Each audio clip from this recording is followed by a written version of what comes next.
Ei, tudo bem? Eu sou a Cristal Veloso e hoje eu quero falar com vocês sobre um assunto muito especial, que é sobre a ansiedade dos pais quanto ao desenvolvimento dos filhos nas aulas de música. Eu acho que esse é um dos maiores desafios que os professores têm enfrentado. Pelo menos eles têm compartilhado isso comigo nas redes sociais, que são os pais que falam com os professores naquela angústia de que o filho tem um desenvolvimento muito adiantado, muito rápido. E por que eles têm isso? Eu acho que a gente está num momento em que a internet mostra muitas crianças tocando piano maravilhosamente bem, com uma super agilidade, peças complexas, e a gente vê crianças muito pequenininhas, né, fazendo algumas atividades musicais que são incompatíveis até com o nível de maturidade que elas têm para estar tocando determinadas peças. E isso gera em alguns pais uma angústia, porque eu quero que meu filho seja igual, ou será que meu filho está atrasado, ou será que o meu filho vai conseguir fazer isso que essa criança está fazendo, que eu estou vendo na internet, ou eu gostaria muito que meu filho fizesse. Então, a gente tem uma série de tipos de pais, diferentes tipos de pais, com diferentes tipos de questionamento, que chegam para o professor de música, ou para o professor particular, ou para a escola de música. E que tipos de pais são esses? São os mais diversos tipos que você pode imaginar. A gente tem o pai que gosta de música e que quer que o filho estude música a qualquer custo, mesmo que o filho não queira. A gente tem o pai que não gosta de música, mas o filho quer, insiste, então ele abre lá uma exceção e para os estudos de música para o filho. A gente tem aquele pai que estimula, que é um amoroso, que é amoroso, que estimula, que quer que o filho aprenda, desenvolva. A gente tem aquele pai que fala, bom, chega, já aprendeu demais, o que ele aprendeu é o suficiente, não vai mais para frente, porque música não dá dinheiro, não dá futuro. A gente tem aquele pai que o filho não estuda, o filho não desenvolve, mas ele acha que o filho é um gênio, então ele fica super valorizando o filho e a gente não consegue trabalhar direito as questões com a criança porque a gente não tem apoio em casa, porque o pai sempre protege, sempre fala, não, mas ele é ótimo, ele é incrível, ele faz tudo. A gente tem aquele pai, tem o pai opressivo, tem o pai repressor, tem o pai bondoso, tem o pai amigo, tem o pai desleixado, tem o pai indiferente. A gente tem uma infinidade de tipos de pai e uma infinidade de tipos de alunos.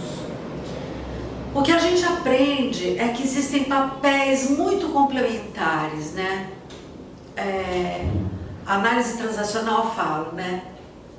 Criança submissa, pai crítico, né? Quando o pai é muito crítico, a criança é muito submissa, não desenvolve a liderança. Mas o que importa para o professor não é qual é o tipo de pai que a criança tem. Não nos compete analisar isso. O que compete para o professor é ter uma noção do nível de desenvolvimento da faixa etária daquele aluno, daquela criança, daquele adolescente, o que ele pode fazer nesse nível de desenvolvimento que ele está, o que você pode exigir, o que está dentro do padrão da maturidade e como você vai trabalhar isso, se você vai estender, se você vai trabalhar ali no meio, como é que você vai desenvolver as atividades com o compromisso de fazer com que esse aluno tenha um bom resultado. A gente tem essa preocupação de ser um professor eficaz, um professor que direciona, que ensina, que orienta, que treina, que motiva, né? E não nos cabe aqui ficar julgando, né, o pai. Embora seja muito importante que a gente converse com esses pais, porque eles são responsáveis diretamente, né, pelo pagamento dessas aulas. Eles é que bancam esse trabalho, então você deve uma satisfação a eles. Mas a maior satisfação que você tem que dar é para o aluno que é seu cliente. Quem é meu cliente? É o pai que paga ou o aluno que aprende? Né? Na verdade, a gente tem que pensar nos dois. A gente tem que entrar numa sintonia aí entre esses dois para justificar o investimento e ao mesmo tempo para fazer o aluno feliz dentro desse processo.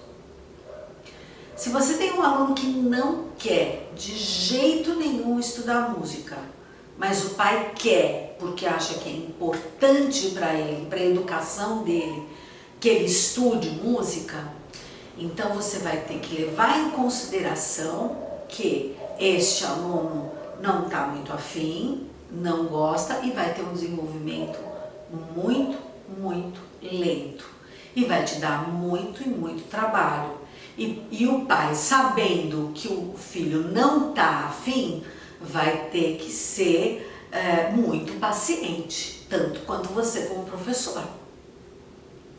Porque numa determinada idade, quando os filhos são muito pequenos, não tem muito como eles escolherem, porque como é que você vai escolher se você não conhece nada?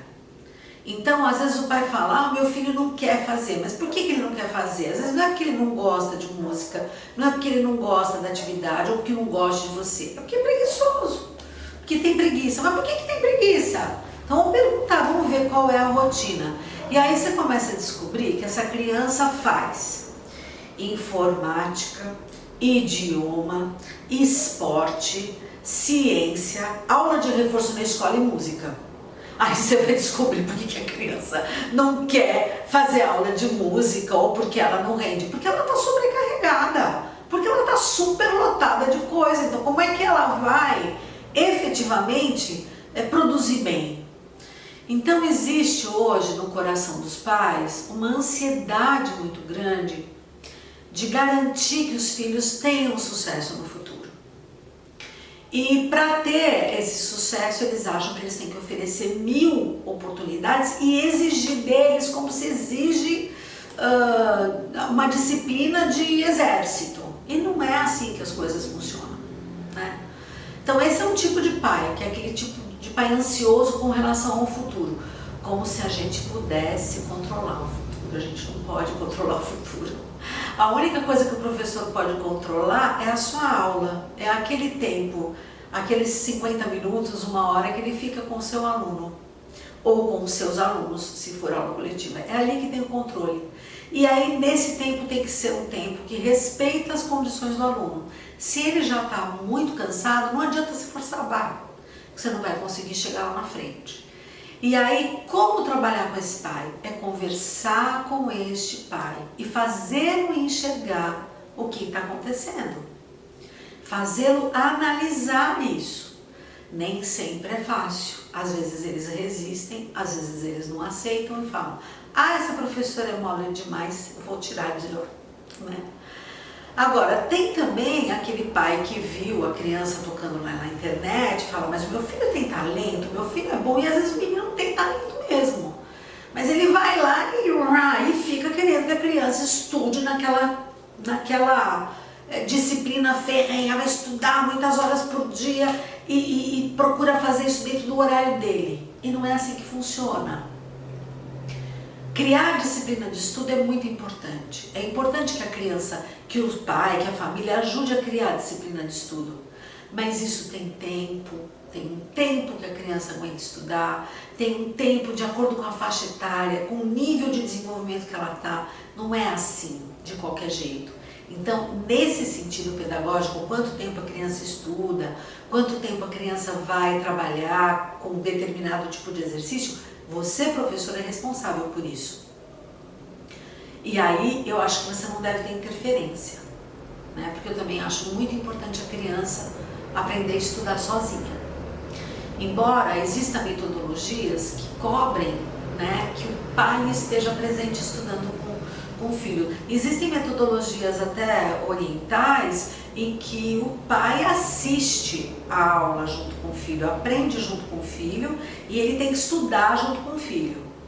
No Oriente, no Japão, por exemplo, isso funciona bem. Aqui no Brasil é diferente, porque quem vem acompanhar às vezes as crianças na aula não é nem pai nem mãe, às vezes é o avô que já está super cansado, ou então empregada, né? Uma pessoa que acompanha a criança, uma babá, uma pessoa que não tem a mesma autoridade que tem o pai. Então, começa a furar o processo da metodologia, porque às vezes a pessoa não tem o preparo necessário para poder acompanhar a criança naquela aula e orientar ela em casa. Então, eu, por exemplo, acho que tem que tomar muito cuidado. A gente tem que escolher uma metodologia que seja adequada à situação que a família se encontra. Então, se você tem uma família oriental, que a mãe topa assistir todas as aulas e topa ajudar a criança a estudar, ótimo, porque aí o professor só guia e quem fica mesmo com a pedreira, que é fazer a criança estudar em casa, acompanhar, é a mãe, né? É a família. É muito legal? É muito legal. Em tempos modernos, que às vezes as crianças não têm muito contato com os pais porque eles trabalham, ter esse tempo para fazer, é muito legal, mas como tudo tem vantagens e desvantagens, então você tem que saber escolher. Tem aquele pai, eu já tive alunos talentosíssimos que iam super bem, que o pai chega e fala assim, não vai estudar mais porque música não dá dinheiro.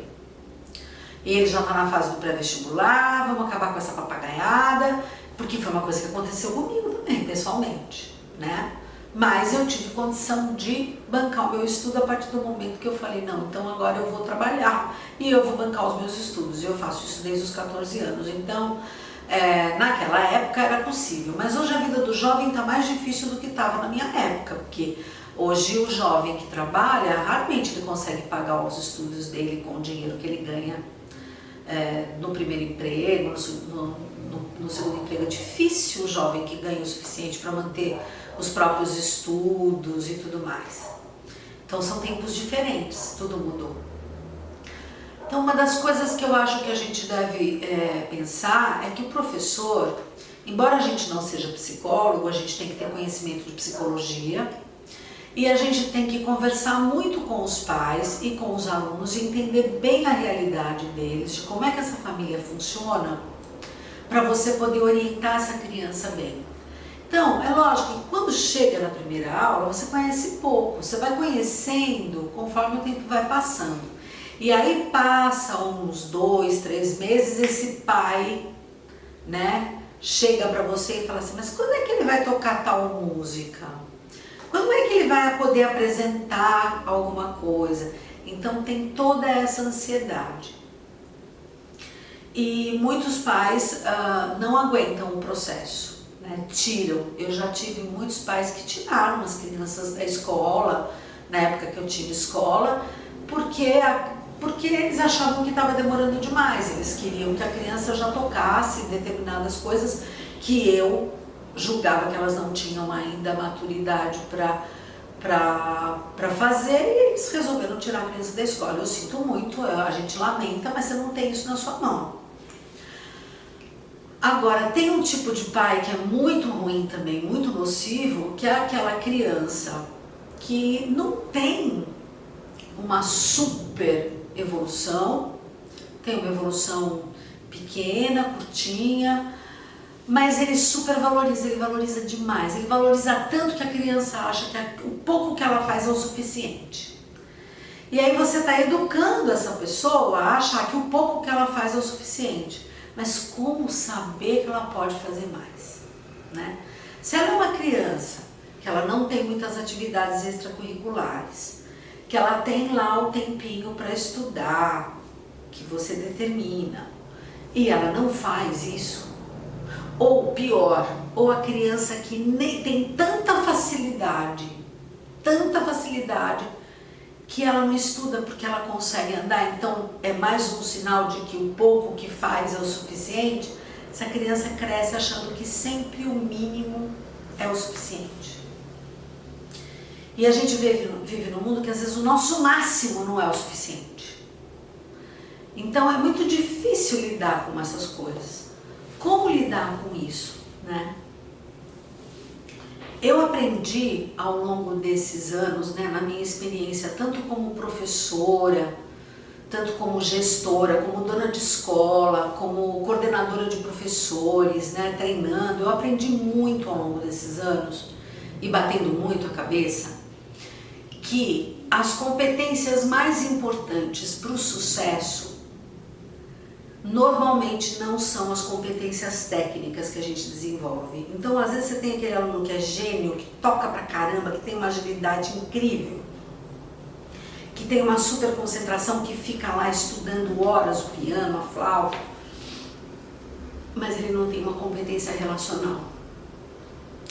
E aí eu descubro assim que tem professores que para trabalhar essa ansiedade dos pais, ele fala, bom, tá bom, você quer que o teu filho toque, então eu vou dar técnica pra caramba, vou começar a dar uma música já mais pesada pra ele, ele já vai começar a ter dificuldade, mas eu vou espremer e eu vou tirar essa música dele, o pai vai ficar feliz e tudo bem.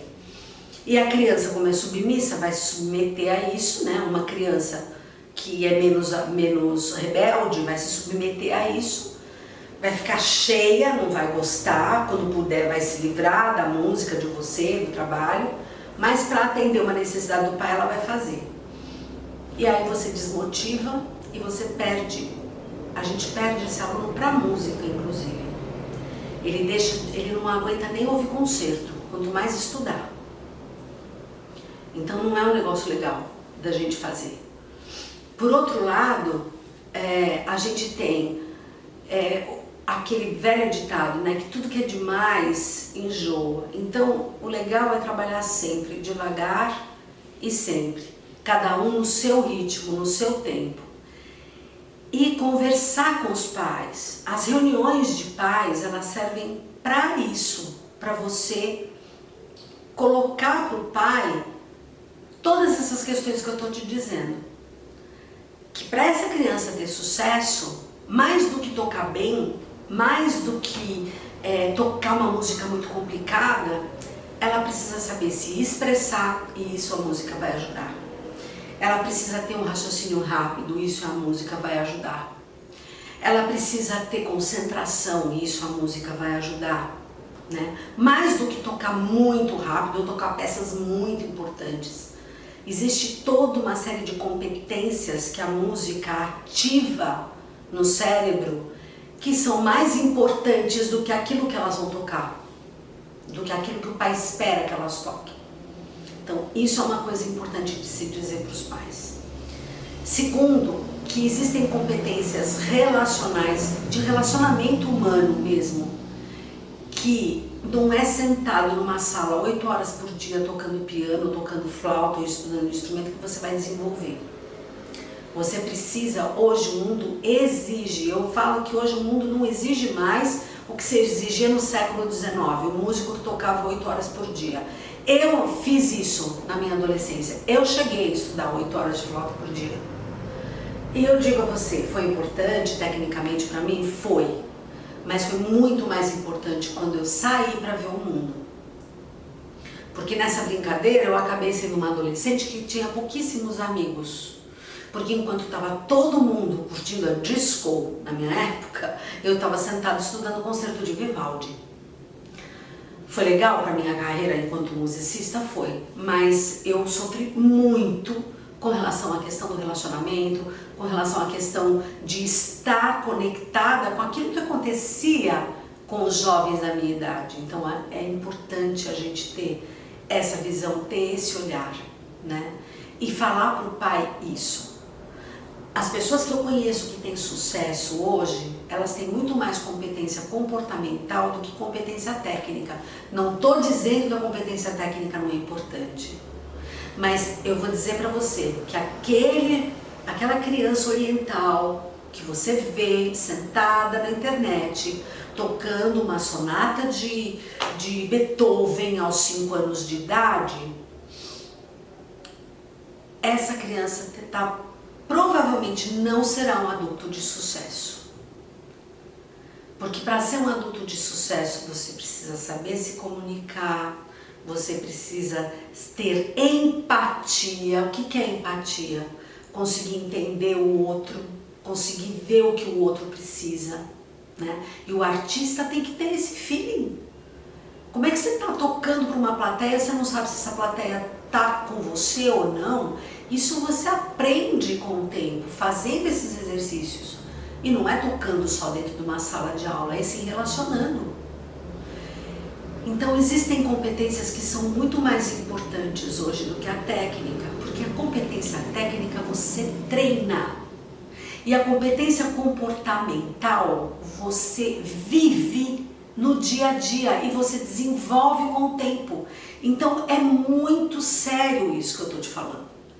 Então às vezes o pai quer ter uma disciplina tão ferrenha que tira da possibilidade desse filho se relacionar com o resto do mundo, com outras coisas. Ou lota essa criança de atividades, lota esse adolescente de atividades, cobra dele um resultado sobre-humano.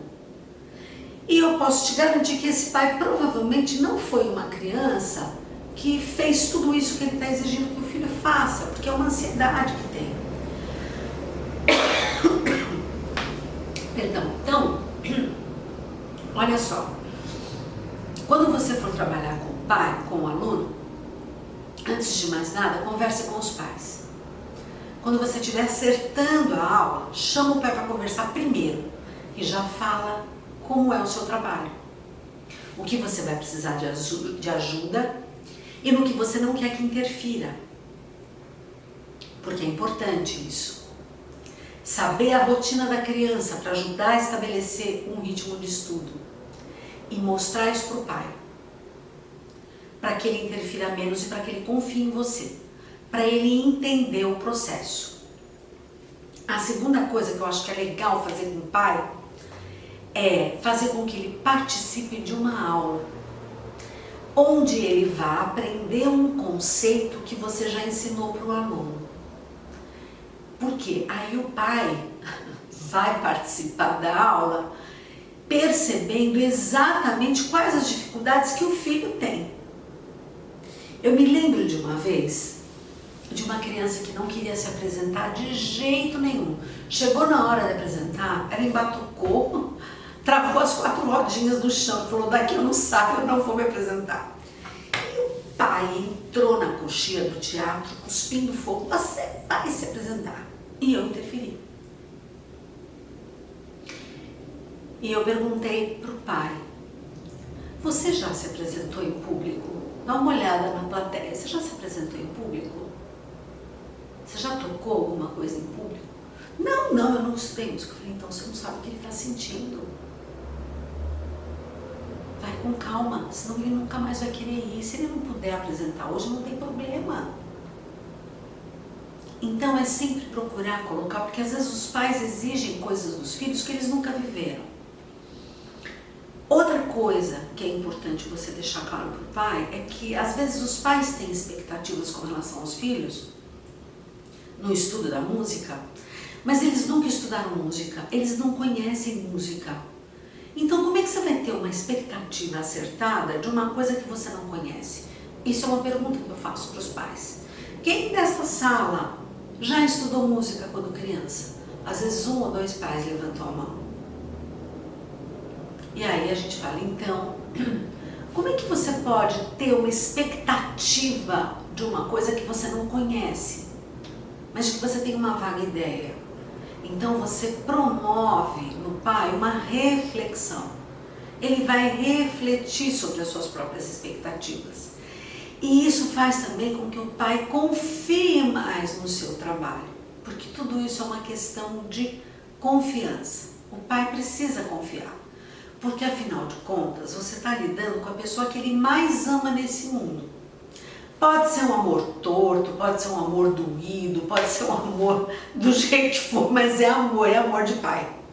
Ele está lá pagando a aula porque ele tem amor pelo filho, porque ele quer que o filho cresça. E isso a gente tem que respeitar. E quanto aos pais que não querem respeitar o ritmo do filho, o trabalho que ele precisa fazer, que uns vão mais rápido, outros vão mais lentos, Eu costumo contar a historinha do Siddhartha. Tem uma história que o Siddhartha contava, né, um conto, que um dia ele pegou uma pessoa olhando um casulo de uma borboleta. E esse casulo estava começando a se abrir, a se romper, e a borboleta ia sair para voar. Aí a pessoa que estava observando aquilo ficou muito encantada com aquilo e quis acelerar esse processo da borboleta sair de dentro do casulo. Então ela começou a soprar. Ela soprava aquele casulo para que ele fosse secando e a borboleta fosse se mexendo, e ele ficou lá quase 10 minutos soprando. E quando ele terminou de soprar, a borboleta conseguiu abrir o casulo e saiu.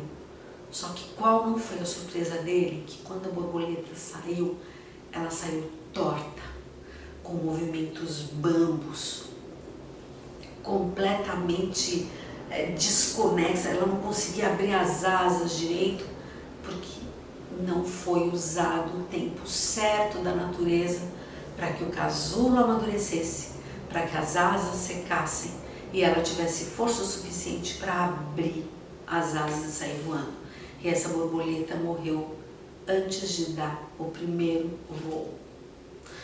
Quantos alunos a gente perde antes que eles entrem pela primeira vez no palco para fazer uma apresentação? Antes que eles toquem uma música inteira? Porque não se tem paciência. Às vezes o pai não tem paciência, mas às vezes o professor também não tem paciência.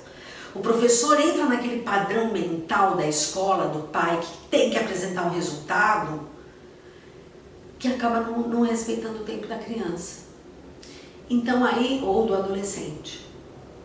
E tem o adulto também, tem o adulto que não quer ter consciência do próprio tempo. Uma das coisas mais bonitas que a música traz nesse processo de estar sozinho dentro de uma sala estudando um instrumento é o autoconhecimento.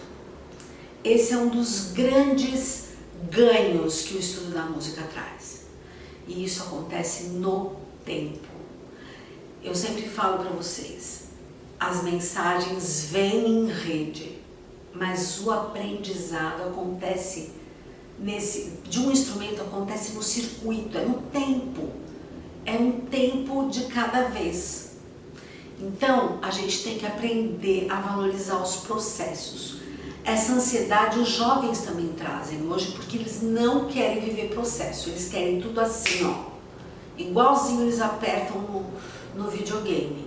E eles ainda ficam com aquela ilusão subliminar de que se aquela vida acabar, ele vai ter outra, sabe como é que é?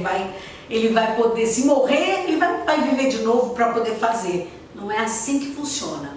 As coisas têm um tempo. Então, essa história do Siddhartha também conto muito para os pais muito ansiosos, né? Porque eu acho que é uma história que faz refletir com relação à questão do tempo. A gente precisa aprender a respirar. O dia continua tendo 24 horas. Não mudou. Desde que o mundo é assim. Então, vamos respeitar o tempo de cada aluno. Mas a gente tem que lembrar desses pais ansiosos e olhar para eles com compreensão, né? E não com aquela coisa, aquele pai que ele tá atrapalhando o desenvolvimento do filho. Não é isso. A gente tem que respeitar o amor que os pais têm pelos filhos. Como eu disse antes, pode ser o amor que for, pode ser até torto, né? Mas todos os pais que levam os filhos para estudar música estão querendo acertar de alguma forma. E só por isso eles já merecem nosso respeito.